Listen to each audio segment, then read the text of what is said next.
Welcome back to the Strength and Speed Podcast. I'm your host, Evan Preparis, and joining me is Brenna Calvert. Brenna, say hi. Hello, everybody. Glad to be back again. Yeah, it's been a while since we've had Brenna on, but she is back with her new job in Newton, Kansas at Anytime Fitness. Is that the correct branch? Yeah. That's the one. Cool. Congratulations on that. Thank you. Before we get to our guests, we'll have a quick word from our sponsors for the show. Today's episode is brought to you by Health IQ. Health IQ uses science and data to secure lower rates on life insurance for health-conscious people. So if you're a runner, a cyclist, a strength trainer, or an OCR athlete, like you probably are since you're listening to this podcast, and you don't have life insurance, I would hit up Health IQ because they offer discounts for being healthy. What you need to do is you need to head over to their website, healthiq.com/SASP for Strength and Speed Podcast. Once you get over to their website, you're going to have to take a Health IQ quiz, and that's going to see if you qualify for lower rates on your life insurance. Plus, you can get additional savings by submitting actual data, so things like race results, Strava, Runkeeper, or any other application that you use to actually track your fitness. 56% of Health IQ customers save between 4 and 33% on their life insurance. So if you're with another life insurance agency and you're not taking advantage of all the fitness work you're putting in on your spare time, then you need to switch companies right now. Car insurance companies give you lower rates for being a good driver. There's no reason that health insurance companies shouldn't give you a lower rate for being a healthier person by doing things like training, running, lifting weights, and participating in our favorite sport, OCR. You don't have to be an elite athlete to qualify. You just have to be the type of person who's putting in a little bit of time and effort to make yourself healthier. And if you're listening to this podcast, chances are that's you. So head on over to healthiq.com/SASP and see if you qualify for lower rates today. Okay, our guest today is Corinna Coffin. If you've been involved in obstacle course racing for a couple years, you probably know the name. She's from Charlottesville, Virginia, currently living in Salt Lake City, Utah. Currently, she's getting her master's degree at the University of Utah in sports nutrition to become a dietitian. I know her from her time on the Battle Frog Pro Team, which, to be honest with you, I think I have a secret crush on all of the Battle Frog Pro Team, maybe because they do mandatory obstacle completion, and I think that's awesome, and they were all great athletes. But, so she came in, she was on the podium regularly when Battle Frog was still around. She finished second at the Battle Frog Championship in 2015. In 2014, she was second place at the Spartan World Championship. This year, at the U.S. Championship, she finished second in the 3K short course. In 2016, she sustained a knee injury in Breckenridge at a Spartan race, following shortly thereafter by a severe ankle sprain during the rehab phase. And kind of since then, she's kind of made the switch over to CrossFit more. So in 2017 was her first CrossFit Open season, finished 44th individually at the Southwest region, qualified for CrossFit Regionals on a team as part of CrossFit Sanitas in Boulder, Colorado, and finished around 23rd in regionals. But the big one, or the two biggest ones that have occurred in the last year, is one, came in first place at the first Tough Mudder X, which was put out on short notice, and she came in and did very well, beating Cassidy Watton, and then got suckered into applying for Steve Austin's Broken Skull Ranch and won her episode. So she is now the reigning Skullbuster champion on that show. So Corinna, welcome to the show. Sorry for the long intro. Yeah, thank you, Evan. That was quite the intro. I appreciate it. Cool. Yeah, we've been trying to get you on the podcast for a while, and just sometimes the schedules don't line up and we get sidetracked. But I'm glad you are here and curious to hear about your training and all that other good stuff you've been up to. Yeah, it has been a long time, so thank you all so much for having me. Cool. So let's start off with, I'd say 2016 and prior, you were like OCR Corinna. And then 2017, I felt like it was CrossFit Corinna, although like you said, we made a couple appearances in the OCR world. So 2018, are we getting CrossFit Corinna, OCR Corinna, or is there going to be like a new TMX Corinna? What do we have in store for us? Yeah, that's a good question. Yeah, I've been bouncing back and forth a bit. I think I started off with CrossFit first, but it was very beginning stages of CrossFit in my training for triathlon at Virginia Tech. So CrossFit was always just like my training method. And then, yeah, this past year I decided to focus a little more wholeheartedly on it and just have fun and see what came about on the competition side of things. And it turned out to be a pretty awesome year for me. And so, yeah, 2018, I think you'll see more of this kind of hybrid Corinna where, I love CrossFit. I do miss obstacle course racing, but in terms of training, I have not been running long distances at all. So I'm pretty excited about Tough Mudder X coming out for 2018 and, it becoming more of a series. I think right now there's 3 Tough Mudder X races on the schedule that are like official, and I know they're having a championship and stuff. So, between training for regionals, hopefully regionals again this year, and TMX, that's definitely on my list. So I don't want to jump in too fast into the details of TMX, but seeing how that went last year, it really intrigued me just because I kind of find myself being better on the stronger side than fast. Have you heard, I got wind of rumors, and I don't know, maybe you know a little bit more, being the standing champion. I was told that rumor has it that they might be lessening some of the weight from the lifts, which if that's the case, that kind of breaks my heart because I feel that's what would set it apart from others and be my advantage, and kind of maybe for you too. Have you caught wind of that or heard anything about that?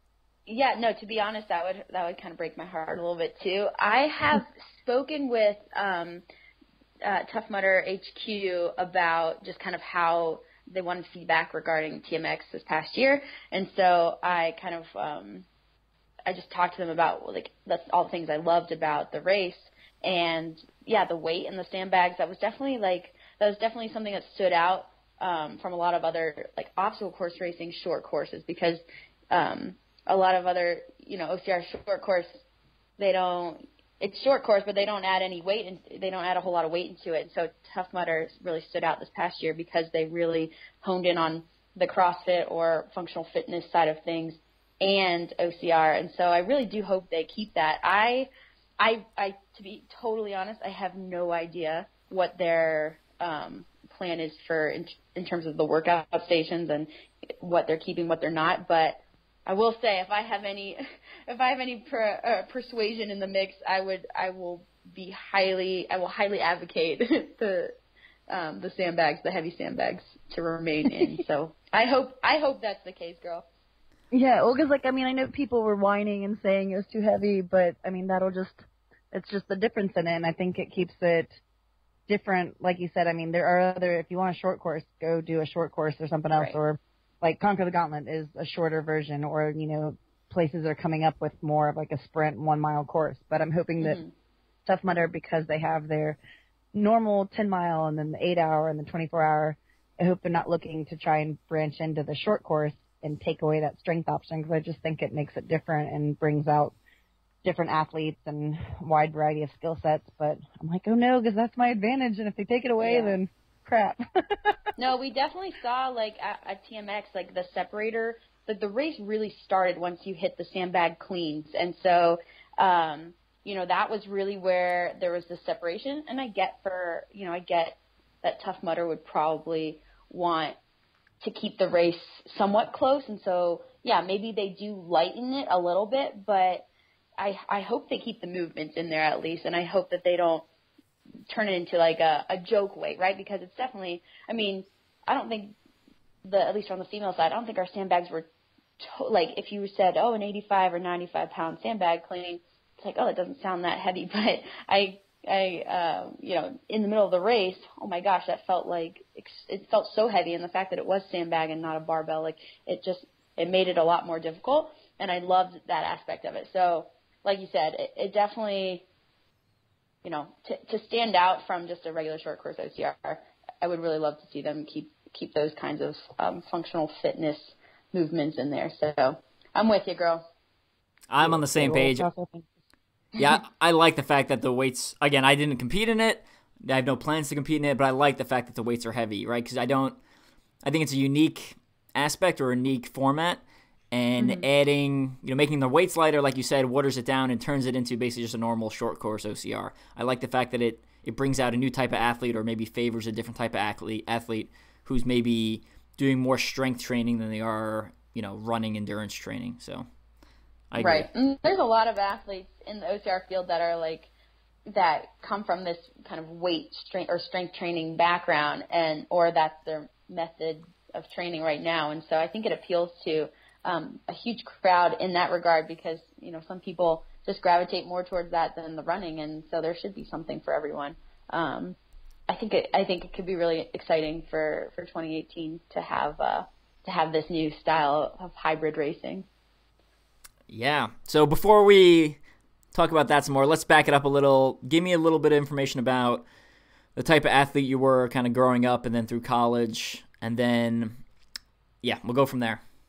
Sure.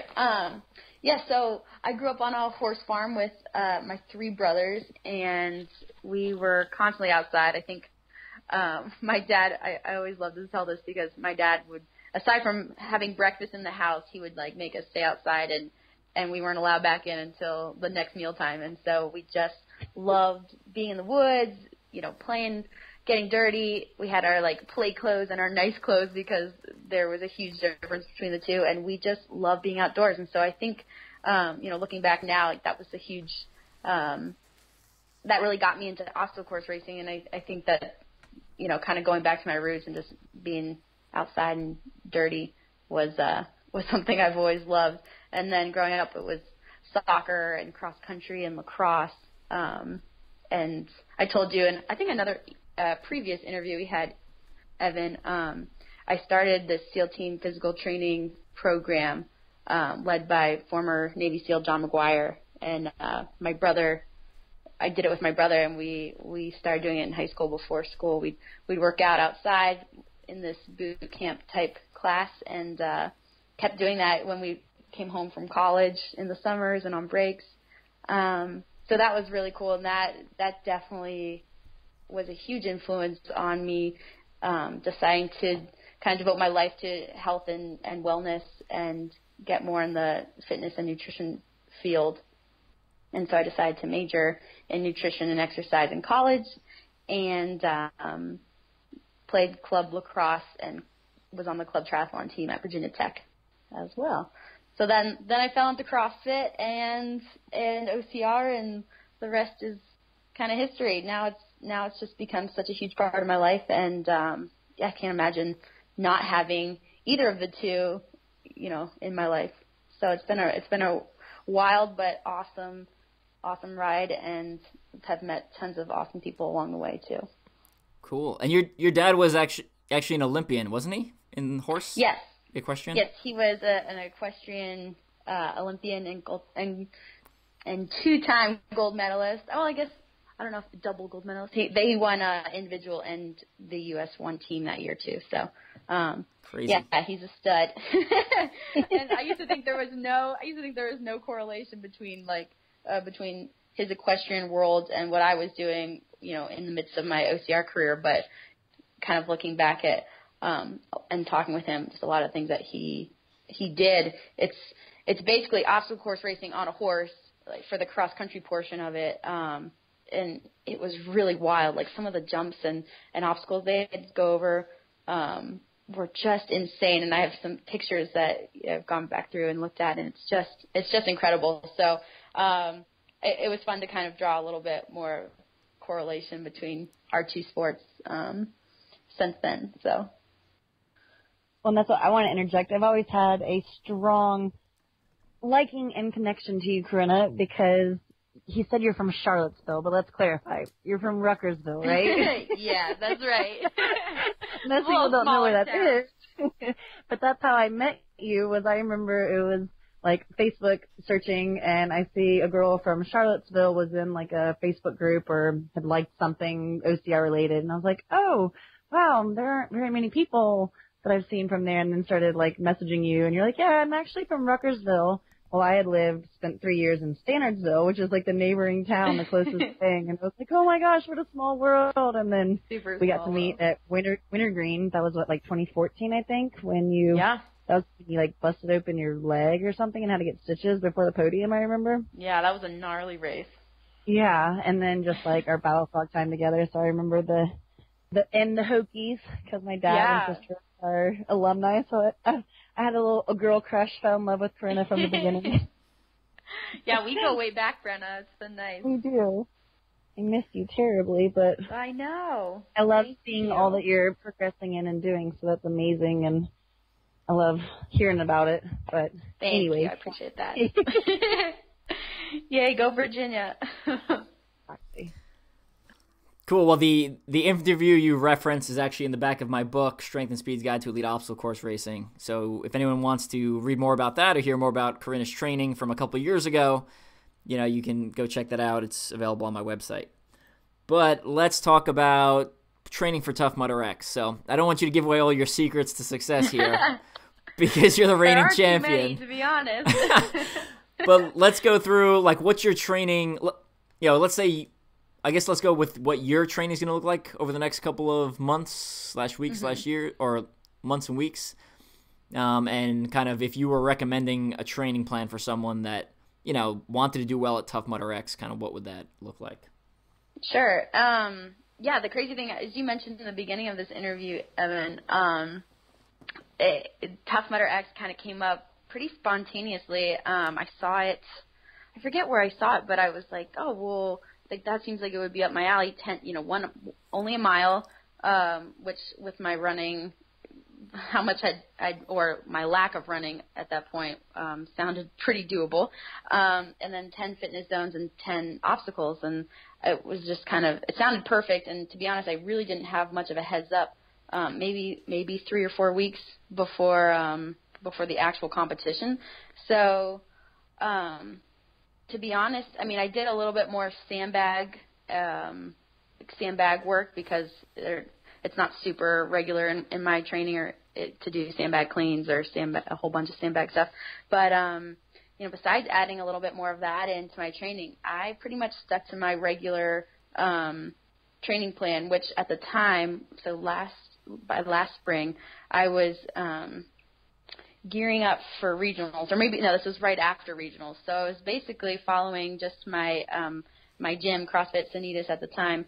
I was just following their competitors training, and so it included, it was roughly 2 to 3 hours of training per day, and it started with like Olympic lifting and weightlifting in the beginning and skill work, and then followed by several conditioning pieces, but I really didn't branch out a whole lot from what I was normally doing.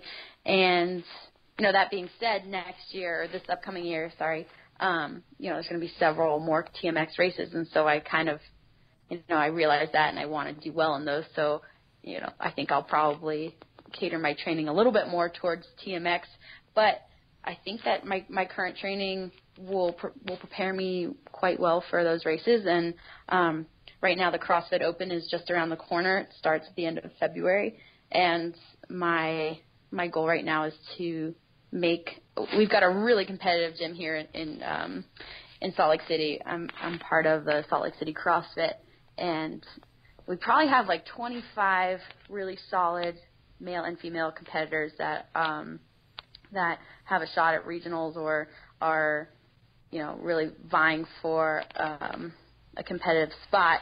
And so I think we can make several teams this year, which I'm really excited about, but I definitely want to be part of that. And so we're following some pretty specific competitors training from our coach, Justin Dixon. And we've got an agenda every day. We're in the gym 2-3 hours a day, which is pretty much my second life aside from taking classes full time here at the university. And that'll go through March. And I know the first TMX is the end of March. So honestly, at that point, I'm just hoping that the CrossFit Open training will prepare me well for that first race, and then we can make adjustments after that if need be. Well, I was just going to say real quick, you're fully back on training, so your injuries that took you out for a little bit, because you kind of you were big on the radar and everybody knew who you were and saw you racing all the time, and then you had the 2 injuries pretty much back to back because one kind of came from recovery of the first one. You're fully recovered and not having any issues right now, so yeah, knock on wood, I'm feeling great, and nothing has set me back. Nothing has set me back since last year's injury. So that's one thing. If I can obviously stay injury free, because this next little bit between the Open and then TMX and regionals, hopefully, I can't afford any injuries there. So that's it's nice that I'm not coming in with any either. So all is good. Cool. So if there's an OCR athlete, maybe a little more strength focused, that wanted to get into Tough Mudder X, kind of what kind of training would you recommend? Just go join a CrossFit gym, or?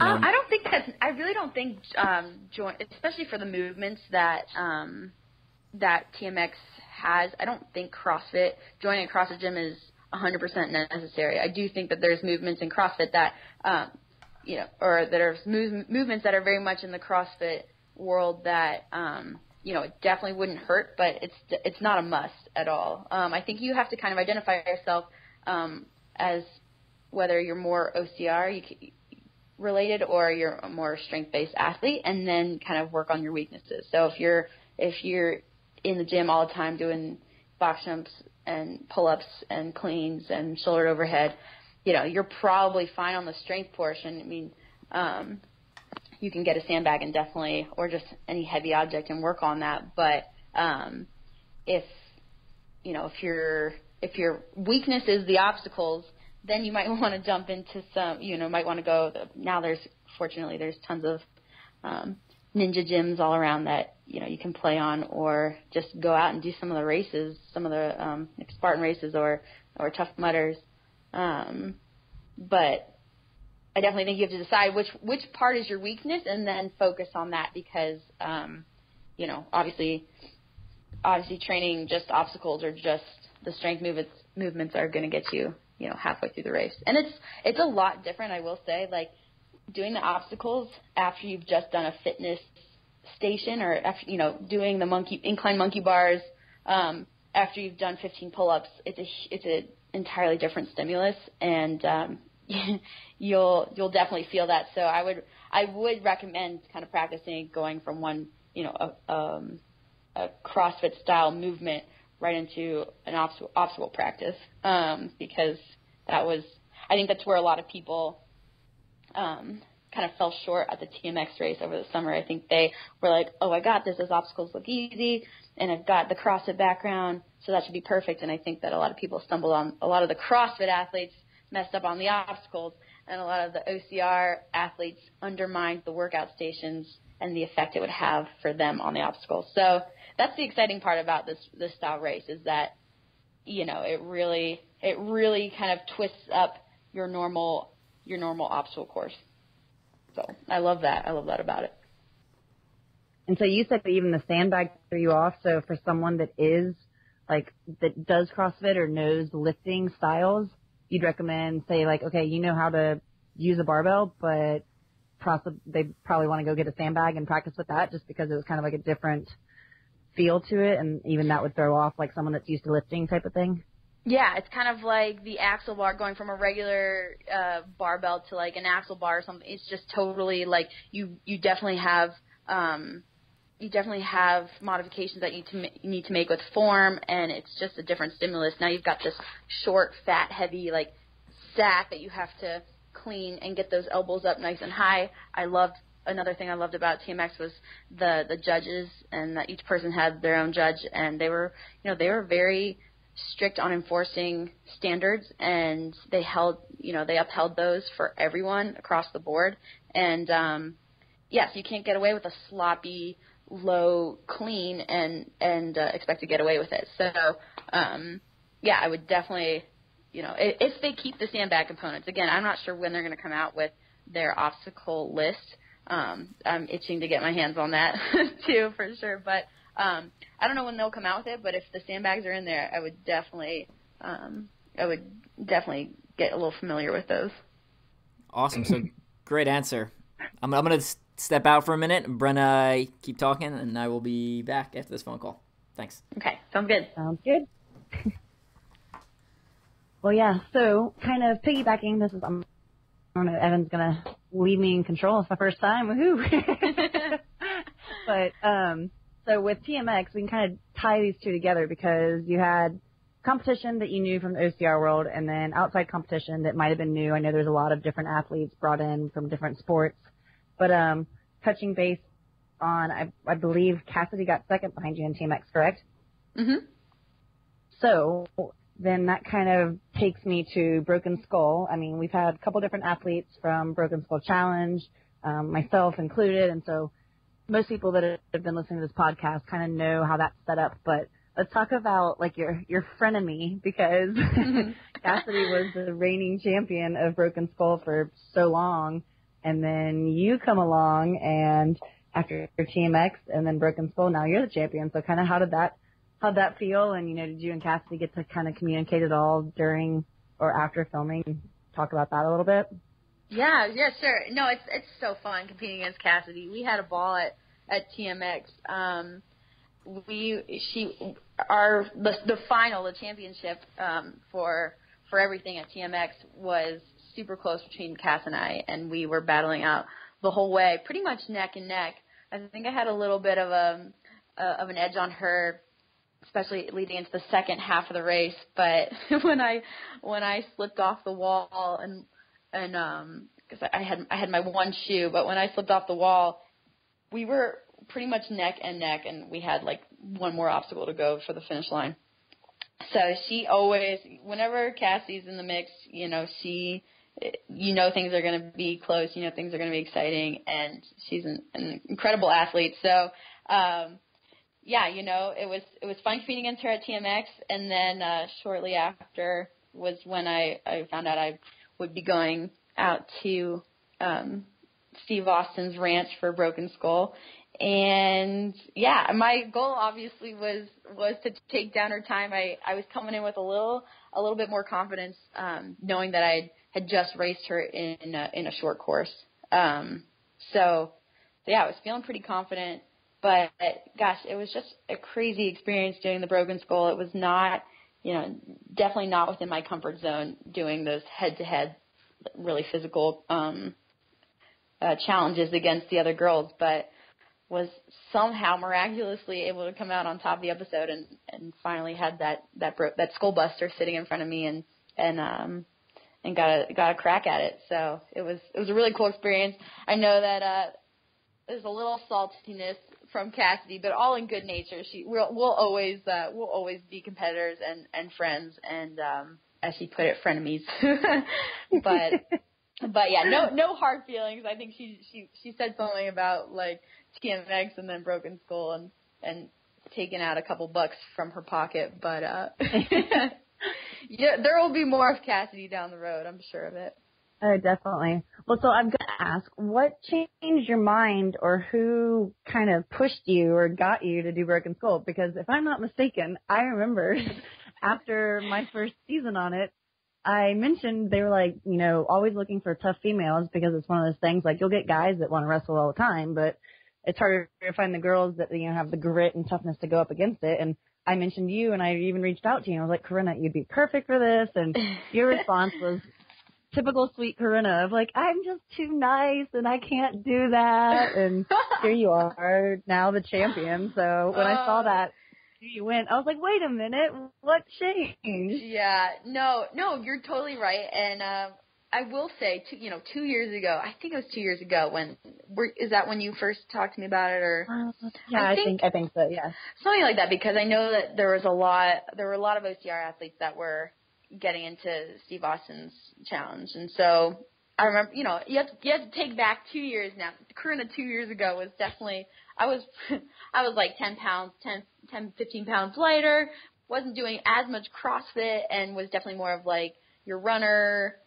Still more strength-based if you're comparing OCR athletes, but when the girls in Steve Austin's Broken Skull Ranch, they come from numerous different backgrounds, and I think at the time, I honestly think if I, 2 years ago had signed up to do this, I don't think I would have made it. Like it's my strength and my kind of training it's evolved quite a bit over the past 2 years even. And, I'm glad I waited this long because I think I think it really set me up well. But yeah, to be honest, even this year I was just like, man, I really don't know if I want to do this. Like I really was not convinced. It was it was at TMX and Hunter, obviously the male reigning champ of Broken Skull. He was like, Corinna, you just beat Cassidy in this short course. Like, you would be perfect for Broken Skull. And if you get to that, if you get to the Skull Buster, you've just competed against Cassie, I think you could probably take down her time. And so, while I was pretty confident about my obstacle course ability, it was getting to that point that was the iffy part. And I just wasn't sure I wanted to go through all that to get to the Skull Buster, to be honest. And, kind of everything aligned. Like I had just moved out to Utah for grad school. School wasn't starting up for another 3 weeks or so. I wasn't doing anything in Utah aside from just getting outside and exploring and getting to know the city a little bit. So I was like, okay, like got all this time. They called me back after the interview or after the Skype interview and said they'd like to have me. So I was just kind of like, you know what, let's just do this and see how it goes. Nothing to lose. And and it was just a really cool experience. And so Margarita and Alyssa Hawley were in my episode. So it was kind of nice, to be honest. It was kind of nice to see some familiar faces there because I was totally, like, ready to get back on the plane and head back home. Like, right when I landed, I was like, nope, I shouldn't have done this. To be honest, I was second-guessing myself pretty much up until that first challenge. Well, and that's what I agree. I mean, when I did it, it was just one of those, like, nerve-wracking things, and I didn't know anybody, and then when I got to go back for the second episode and doing, like, an all-star, I knew, like, 4 people, and I just thought, well, this is just so different now, and it's more casual, and got to kind of, like, not feel so nervous because, as funny as it is, it felt better knowing the girls I was going to compete than being complete strangers. But I think maybe you can answer and help clear this up because it's funny. People talk and make their comments, and they're like, oh, it's so all the shit talking on there. It's just kind of ridiculous. And, I mean, I feel like the guys do it more, but the girls, in my opinion, like it wasn't – they didn't give you lines, and then they didn't force you to talk bad about people, and most of the girls wound up not. Like it was kind of like – I don't know, in my instance, they kept kind of prodding, like, okay, no, but seriously, what do you think about your competition? Like, tell us something. And that's why I think you were like, I'm too nice. Well, I'm sure it was just one of those, like, yeah, I'm going to do really good, and the competition's going to be great, but let's just see what happens. And I kind of feel that once you started talking, it was probably like the same thing. You're like, okay, I don't have to be completely, like, mean and make dirty comments and just go out and do your thing. Yeah, no, I was really pleasantly surprised, honestly, that when we got there, because I was like, if they're going to feed me lines of stuff to say, like, I'm not doing it. Like, this is, because that's just not me. And so it was really comforting when they were like, yeah, we want you to be yourself. If you are a little bit of an instigator and a shit talker, then we want to see that. Like, don't hide, don't shy away from that here on set. But like, if that's not you, like, you be you. We're gonna try to extract like a very confident person, and we want to see that. So don't be like, well, I think I'm gonna do well. They're like, if you think it, like, say, I'm gonna do well, or like, this challenge is mine. And so there was definitely, I think, especially for me, it was like, okay, I can exude confidence, but because I am confident in my abilities for some of these challenges, but like, there's no reason to bring that upon like your opponent. Like, and that's what I love about the obstacle course racing community, is that we always respect our competition, and it's never about the other girls. It's always about the course and taking on the course and defeating the course, right? And being the first person or the fastest person at doing it. But it's never like, oh, I'm going to take Brenna down. Like, so that was one aspect of the show that, like, I wish it didn't I wish there was less emphasis on that, because honestly, that was one of the turnoffs for me in doing this show, or especially in the beginning, was just, I don't want to make this about people. I want to make it about the challenges, the athleticism and strength and grit it requires, and then ultimately getting to that obstacle course. So I was definitely like torn with that, like between deciding to apply for it and do the show or not. But I ultimately decided, hey, like I can control how I present myself and what I say to an extent. Obviously, it's video production, TV production. They can chop and make it sound yeah, they can pick and choose, and so you're taking a little bit of a risk there. But to be honest, it was it was just something that I was like, hey, I'm gonna try to present myself in the best light possible and make it about like the challenges and not get mean talking. So I was really pleased with CNT for that and Broken Skull. And it does make you think, like, so when you watch some of the episodes, yeah, like they don't, you do hear a lot of shit talking, and that's when you're like, oh, come on, they don't even make you say that stuff, but you're still saying it. You kind of sound ridiculous. So, I definitely get a good laugh at some of the episodes that I watch, and I'm just like, oh boy. But I will say there was a lot of things I did say, like, about my competitors in a good, like I said good things about my competitors, and that didn't make it obviously into the show, and like whatever, that's fine. But that's what, even knowing that you won, I mean, I think the most nerve-wracking part is watching the show live, because you don't know what they're going to make you say. Like you said, they could spin it to where they chop it and you sound like a complete jerk, even though you're being so nice. I kid you not, I was like my armpits were dripping sweat watching this show. I was just like, and to be honest, like, mostly because I didn't know what they were going to choose from my mouth to show, but also because I honestly did not remember, like, what I, like, in the pit. I have no idea what I did. Like, people were asking me, oh, so, like, how did you take April out of the pit? And I was like, I must have, like, blacked out in being so excited and, like, and just so much adrenaline going in the pit. I was like, I don't even know, like, I was on the ground, and then I got on top, and I was just like, I don't even know how I did it. And so it was kind of fun to rewatch that part and actually see what I did. But yeah, more so nervous because, yeah, you don't know how they're going to depict you. And luckily, I think they did. I was pretty much pleased with how they did our episode and everything. But yeah, super nerve-wracking to watch. Well, definitely. Well, so we know you'll be very busy because of that too. I don't know. I mean, obviously you probably can't talk too much in the future about it, but I don't think it's happened yet, but you'll be going back for reigning champion. I guess you'll have to set a new time on a new Skullbuster because you were the last episode for the females. So that's kind of exciting because you get to actually, exciting / nerve-wracking. You actually get to run a course again, whereas like the other champions that take over in the middle of the season don't really run the course again. So yeah, no, it's definitely nerve-wracking because, now I'm excited about it because, I can train. I don't know. I guess it's exciting, nerve-wracking all in one because they've got, CrossFit regional, or hopefully CrossFit regionals, TMX, and then, now trying to be in the best shape possible for setting this new Skullbuster course. And so luckily those all honestly are great training for each other. So it's not like I have to do, try to find my endurance for one thing, whereas my strength for the other. It's all kind of encompassed, in all three things, which I'm really fortunate. I'm really fortunate for that, but it is super nerve-wracking knowing that you have to go back in, and like Steve Austin always comes up with pretty gnarly Skullbuster each year.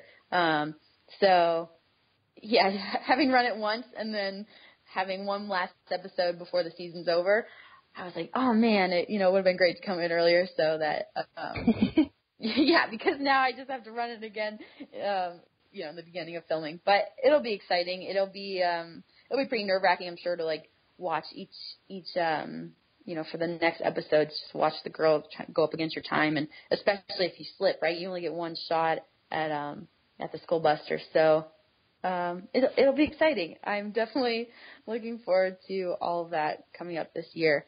Well, a So busy year, and like you said, no room for slacking. yeah. Well, and that's awesome. Like you said, it's not like you have to basically go get on a bike and train for a bike ride. It's something separate. Right. It's all together, and it's all gonna, your training is already set. You know what you're doing for training that's working, and you're gonna keep that up. And with that being said, with all this kind of being strength related in a way, do you have in the future? Can you speak in the future? I don't know if it's too soon to tell. Like, do you have any type of OCR plans specifically, not so much strength related, like maybe coming to see us at Conquer the Gauntlet or going to a Savage race or any like actual races on the schedule, or are you just trying to get through pretty much the beginning of the year where all these big competitions are first and kind of plan from there? Yeah, no, that's a great question. And to be honest, it's so like last year, 2017, I had no intention of, I had nothing planned out. And it was the first year I wasn't under contract for racing. I was no longer with Battle Frog. They went under. And so it's kind of nice to just have that spontaneity with my schedule and be like, oh, like this race is going on. I think that fits into what I've been training for. I'll go do it. And so taking that a little bit this year, obviously, now that I know TMX is happening, I can put those on the schedule. But as for other races, it's just going to be a little bit, it might have to be a little more last minute. I would love to try some Conquer the Gauntlets. I would love to, I've never done a stadium Spartan race, which still blows my mind because I feel like I would do pretty well at them. So I'd love to get, one of those in the schedule as well. But to be honest, I'll be pretty busy with school this semester, and then in the summer actually we do our dietetic internships all summer. I think we get a week off either in the beginning or the end, but otherwise it's 9 to 5 Monday through Friday. So I'm really going to have to just see what works with my weekend schedule and kind of play things by ear a little bit because it's going to be a really busy one. So yeah, we'll see about that. I don't think honestly anything more than kind of 4 miles is probably not going to be in my wheelhouse right now.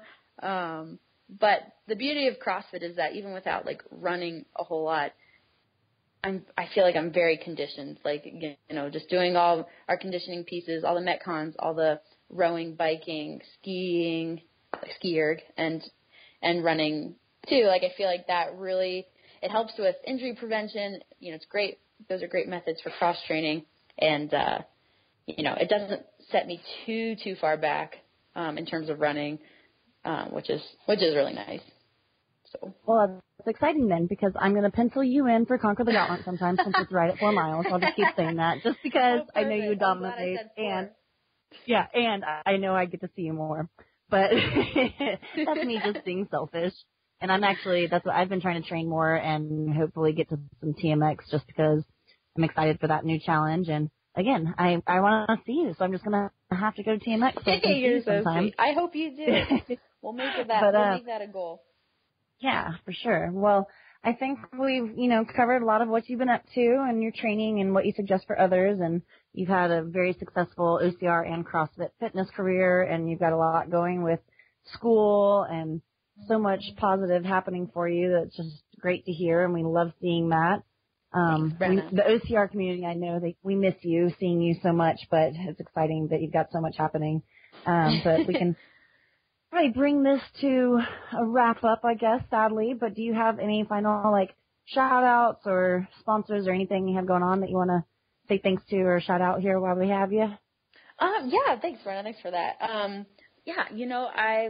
I've been really fortunate enough to partner with Ultra Running for 2017 and again this year. And compression-wise, Second Skin Gear has been amazing with working with me and providing me with really awesome compression gear for both my obstacle course racing and Broken Skull and CrossFit. And so it's just nice to have, I'm not one to just, take up any sponsorships and this and that. And so it's just nice when I really love the product because, and they want me to help represent them. And so I'm honored by that. And I've really enjoyed working with those two companies in particular. So looking forward to continuing my partnership with them in 2018. And yeah, it's just been awesome so far. I think that